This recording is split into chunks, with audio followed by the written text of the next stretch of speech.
Ayan, so gaya nga ng sinabi ko sa inyo, ikinikwento ko sa inyo at natapos tayo doon sa parang in-advise nila sa atin na kung wala yung ating ano doon, kung hindi ko nakita ang aming presinto doon, for sure nandun sa kabila. So ang ginawa ko, back home, bumalik po ako ng bahay kasi sobrang init. Kumuha ako ng payong, which is nakalimutan ko din naman. Puti na nga lang si mama, kasama ko na sila para hindi sila mapagod kasi alam mo na ang aking mother ay operata. So pagpunta natin doon, pagpunta natin doon tawag dito,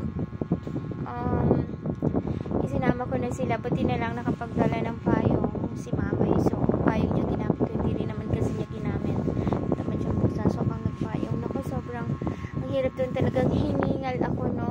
At meron yata nga akong video na naglalakad kami papunta doon, talagang kailangan ko na yata talagang magtayat. Hindi ko na kayang umakyat ng ano, yung paahon na gano'n, talagang sobrang napagod ako, habol ko yung hininga ko. May nakasulat pala dyan sa kamay ko, wag ko na ipakita sa inyo. Yan po yung ano, yan po yung number ko doon, kasi tinitingnan, diba, first thing, pag nakita mo ng iyos yung presinto, titingnan mo kung pang ilang number ka doon, tapos tatandaan mo. So ang ginawa ko, kasi kinuha ko na rin yung name, yung number ng aking kapatid, kasi na-assist niya si mama, tinignan nila yung number. So ginawa ko, para hindi ko makalimutan, isinulat ko na lang po sa aking kamay. Nanghiram ako ng gold pen doon, para pagdating mo doon sa loob, sabihin mo na lang kung anong number mo para titingnan nila, tsaka para mabilis.